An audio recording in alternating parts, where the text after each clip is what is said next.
HIPPE uses the most up-to-date information on budgeting concepts, financial education, and credit information. We are educated professionals that bring the very best practices from experts in their fields for free as community charity. HIPPE is not responsible or otherwise liable for any advice, guidance, or instruction that creates a negative outcome. Recommendations accepted by individuals are at the control and execution of those individuals, including all outcomes therein. Aloha, and welcome to HIPPE's 201 Training and Counseling. I'm Rick. I'm Joni. Let's get started. In today's series, we will discuss budgeting capabilities. This is actually the first section of our entire platform for the 201 Training and Counseling. We're going to break down some key areas here. First one being why we budget. Then we have the components of a good budget. And then we also have the benefits of a good budget. First question I want to ask you is your budgeting working for you? Is your budget work for you? Correction. Well, I'll tell you what, either way you say it, Joni, you always got to ask yourself this question. You're going to hear us repeat this. I always got to make sure that my budget is working because you know what? Your plan should always change on a swivel, not necessarily going back and forth completely to the extremes, but you should be fine-tuned adjusting your budget in order to meet your financial goals. So it's actually a very healthy question to actually ask yourself, does it work for you or not? And sometimes the answer is going to be no, and hopefully you know why and how to address it. We're going to show that to you in the entire 201 platform. Yeah. And also I remember I used to budget and I would look at the budget every 2-3 weeks. So timeliness of how often you budget is okay. Second question I want to ask you is, do you need to overhaul your budget? Is it time? Everybody's got to reach a crossroads at one point, whether it's a job change, whether it's I'm getting paid less because I lose hours somewhere, whether it's a new baby coming in, right? Life expectancies will occur whether you plan for it or not. It happens all the time to everybody. This is your chance to actually sit down and detect when you need to overhaul a budget, and then you got to figure out, is this the right time to overhaul it or not? Let's get into the subject of why. Why do we budget? Joni, if we were just to sum it up in your best idea, why do we budget? I budget so that I can keep control of what's coming in and what's going out. Right? The inputs and the outputs, whatever way you want to digest it. Control.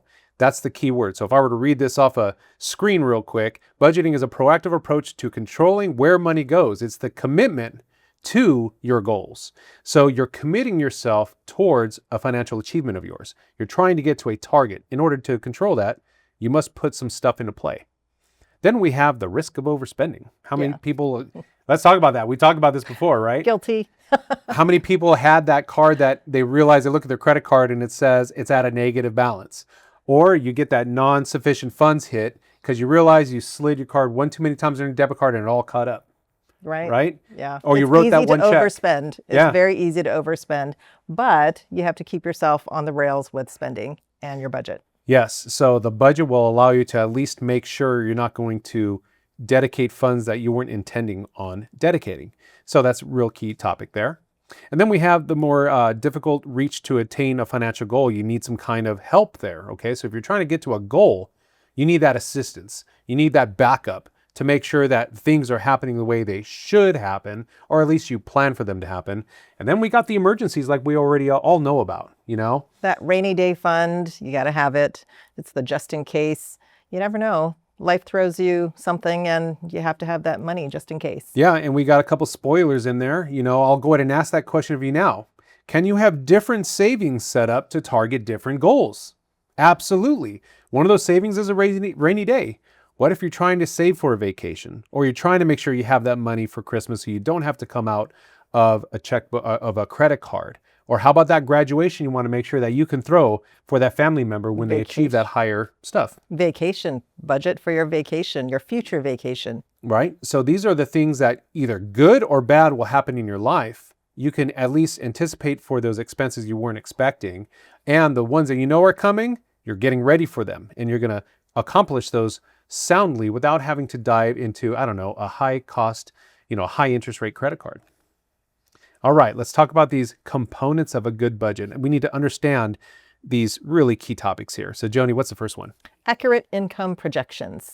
Okay, so we talk about this in the income and capabilities class. Go back and watch the class because you're going to want to when it talks about this. We want to know how we're getting paid. In the budgeting classes we're about to introduce you in this entire course, we're going to be looking at bi-weekly, semi-monthly, monthly pay. Some people get weekly. And all these income projections will help you now know when these monies are coming in and when these debts are due and when you actually can now target these other expenses. What else on that topic? So that's pretty much it. Yeah, that's pretty much it. You're going to see the rest. My question to you is, what are some irregular expenses? Okay, let's get into the expenses, right? Irregular expenses. Let's talk about, I don't know, what if somebody gets locked up and you got to pay bail? Ooh, that's a rough one. That's rough. These are things that happen. The other version of that is the speeding ticket, right? So Joni mentioned that one not too long ago. We also talk about the flat tire, right? You owe me a Coke. Needing new tire. Yep. You need new tires. Yep. So let's talk about that car that, the serpentine belt snaps off and you need to pay for that tow truck. You need to pay for it to get to the shop. You don't have a warranty. These are irregular. But wait, you can actually plan for those things. Did you know that? Ooh, yeah. You know what, Joni? Did you know? Joni always says this. Yes, Budget. absolutely. You can plan for irregular expenses by having a savings for that rainy day fund. So you see, we're going to be tangling all of this stuff together. Then you have to dissect it out.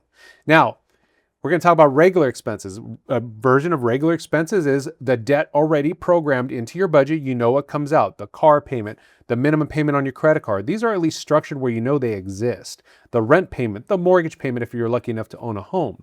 These are things that you know is coming and then they're there. Now, we do have regular expenses that change, right, Joni? Right. You've got your electric bill. Sometimes that differs and it changes depending on the season. I'm a big Christmas light guy, right? I will put up during the holidays, I will put up lights everywhere. So if I'm putting up lights for a holiday season, you better bet my electricity bill is going to go up. And okay, I'm guilty of the other one. I love my air conditioning. So in the summer, I'm going to expect a higher bill because I'd rather not sweat if I have a choice, okay? If I can budget for it, I want to make sure I don't sweat. I'm going to increase my quality of life, but I need to be able to afford that. What else do we have for those regulars that change? Food. Oh boy. Food shopping. That's a regular expense. Yeah, the holiday food shopping especially, right? When you got the Thanksgiving holidays, all the different holiday seasons during the winter periods. The family comes over. Everybody. But an easy way to, help with that is make it a potluck. Hey, right? So you got to think creative, think outside the box. How are you going to use other tools and introduce them into this picture to make a change?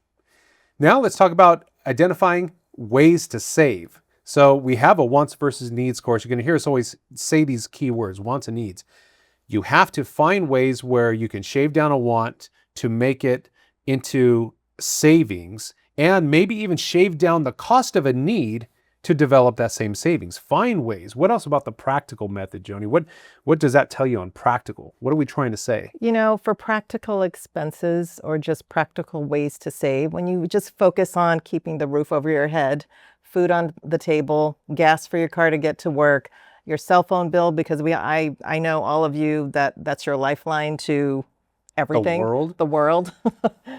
Wi-Fi. These are some things that are expenses that are always there. So when you understand those things first and you're going to pay those things off, then that's always in your budget first.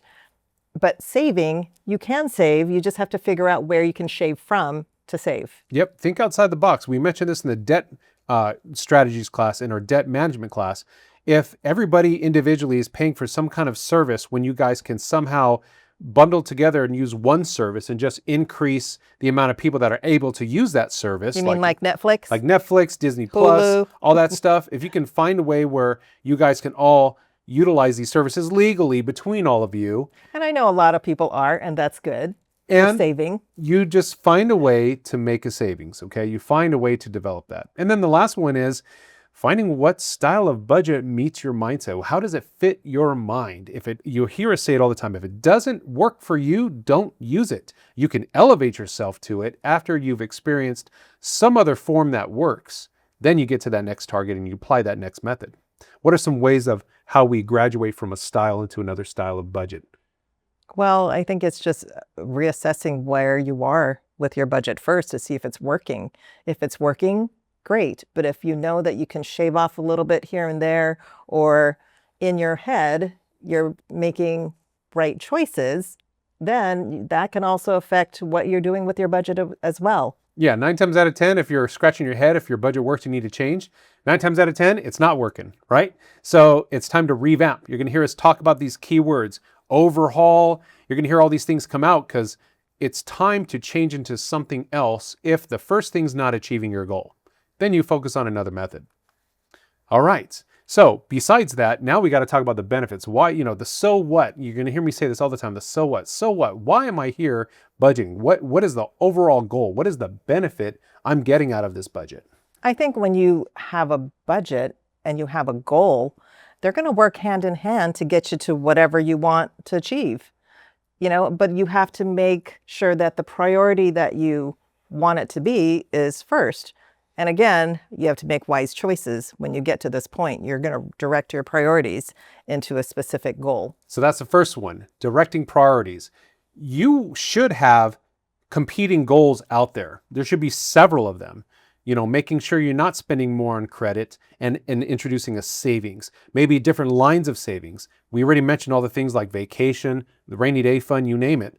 These are all goals. Now you have to direct the priority for who gets paid what first. Where are you going to park this money while some of those other goals are killing the debt, right? To stop raising your debt limit on your balances on your credit card. Going after a savings to make a large down payment on a car to lower that monthly payment on the next purchase that you do. And hopefully you're purchasing it smartly. Now, with that said, we also need to maximize our financial potential in that. So we're trying to find a way that we can still make everything work harmoniously, not just with you, but with the partner that's involved in the financial decisions. Everybody's got their sets of goals. We give a couples, partners, and roommates class. You will see that coming out because everybody who's living together, sharing a roof or sharing an obligation or responsibility, in some cases just sharing a child, there are still financial goals that must be set. So you need to figure out what these directions are. How are we going to direct yourself into those priorities? The next one is reducing and eliminating stress. What is the number one cause of arguments in a relationship? Financial woes. Financial everythings, right? Financial strife. Yes, financial strife, relationships. financial arguments, financial goal setting, somebody having a different desire than the other person. We run into a lot of situations like this where it's time to reorganize. And in some cases, you have to come together on an agreed upon goal. And sometimes one person's going to lose in that. It's okay. That's actually natural for one person to lose in an argument. As long as both of you are understanding why one person loses and you're both achieving that goal, you win in the end. And most importantly, you're going to identify the wants, okay? And then you got to realize, do you deserve the wants? Can you afford the wants? Is it something that should be there? And in some cases, you might need to take a need and then really realize it's a want. It's not a need.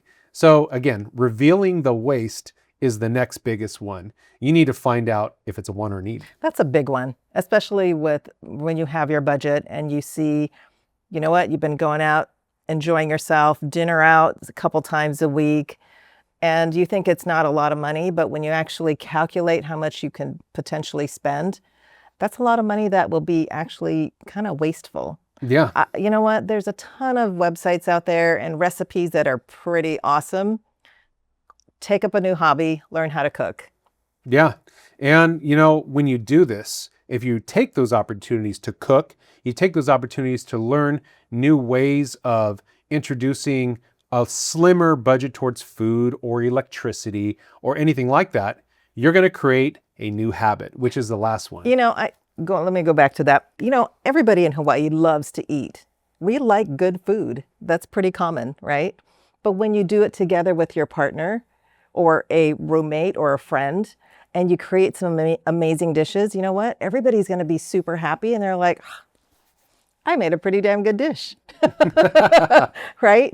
Everybody's going to win on that. And you actually save money when you cook from home. Absolutely. That is a habit worth mentioning. And that's the last section, back to habits.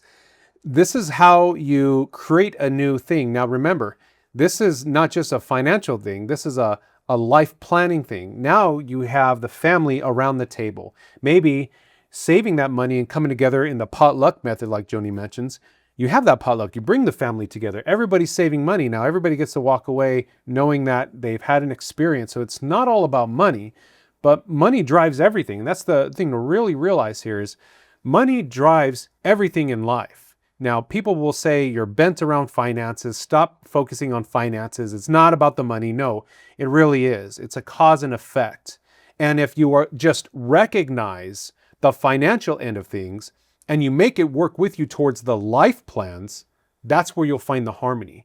That's when you will then realize that, yes, everything wraps around finance, but if you can control that financial piece, it's going to bring harmony to your entire life picture. And if you're with family, with a partner, it's going to bring entire synchronization of everybody towards that common goal, what we call synergism. We're going to introduce that later.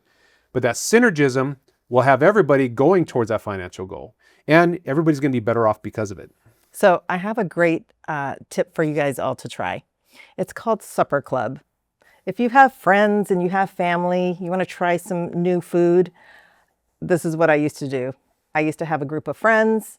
We would pick a theme, whether it's Thai food, Chinese food, Filipino food, Vietnamese food, Mexican food, whatever that theme was, everybody made a dish and we came together and we shared our recipes and we just talked story and played games. Something simple, it's entertaining, your belly's full and you're having good laughs and you get to talk story with your family and friends. Yeah. Try it. And all of that still concentrated on the bottom dollar, still concentrated on everybody being economic and just having a good time. Everybody needs to be worried about their finances. Everybody.